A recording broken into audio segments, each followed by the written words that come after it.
I've just got back from BBC Gardeners World Live, where there were some interesting ideas for our gardens. It's a very relatable show, it's relaxed, it's friendly, and it does really have ideas that work.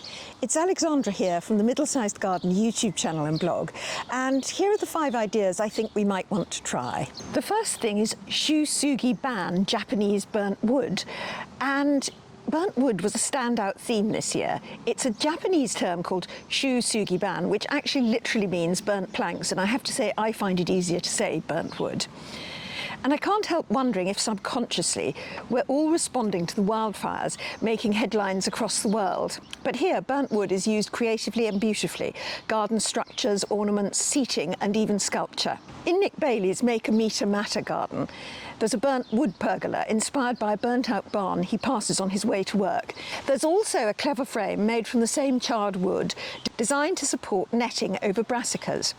It's practical, but it's elegant too, because when you don't need the netting over the brassicas, it just looks rather a nice, stylish way of having a vegetable patch. Burnt wood also appeared in other gardens as an upright sculptural element in Anita Rose's 1-to-3 border. Decking made from burnt scaffolding boards in Carleen Osborne's Just a Garden, which was very pretty, and even in a striking black sculpture in Victoria Benjamin's Putting Down Roots. The next idea is sort of an extension of that burnt wood. It's the black or dark or partly dark garden buildings, like pergolas, like sheds, like gazebos. And these have got smart modern lines, like for example this soft dark grey one in the Botanical Gardener's 2050 garden.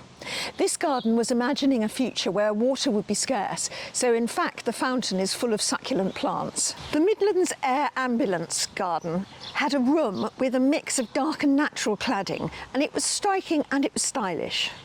And in the Nectary garden, Kate Patrick designed a black-framed greenhouse with stained glass panels, which I think is a nice little variation for a greenhouse, although of course if you wanted to maximise light you probably wouldn't want panels of stained glass. The next very strong theme that came through was natural and plant-based materials, and this is allied with craftsmanship and handmade.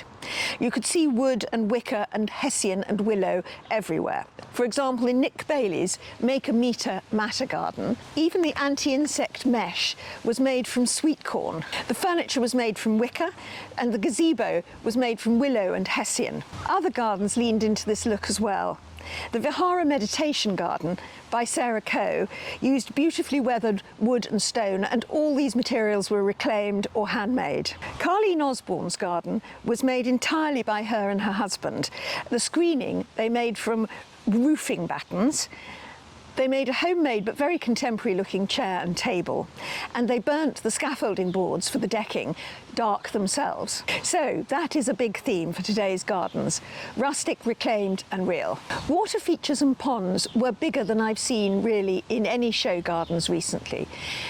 The idea, I think, is that to support wildlife, every garden should have a pond, and many of these show gardens had several ponds. There were a lot of very natural-looking ponds and waterfalls with stones, but also there were some raised ponds. A Garden for All Weathers by August Ponds had both a stream and a raised bowl.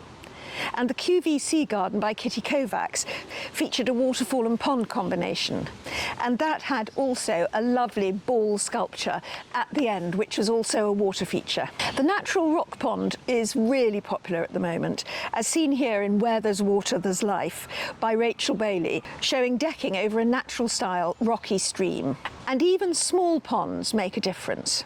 Deborah Mole's Creating Connections had a very shallow bowl pond. It's not a pond for wildlife to live in, but it's helpful for them to drink. And Beth's Sunflowers had a water feature. The point is, wildlife needs water, and show gardens are making it central. Another idea that came across quite strongly is the idea of raised beds for planting everything, not just vegetables. And also, raised beds themselves have become much more stylish. You could go rustic, like in Nick Bailey's garden, where he's alternated the burnt wood sleepers with the natural wood sleepers. Or you can take traditional stone and turn that into a raised bed. And I also thought it was interesting that in the Midlands Air Ambulance Garden they had what was effectively a raised mound of soil with a rock, and that created a raised bed in that it raised the planting to a level which you could enjoy. And if you'd like more show garden ideas that you can try out in your own garden, then don't miss the RHS Chelsea video coming up next. And thank you for watching. Goodbye.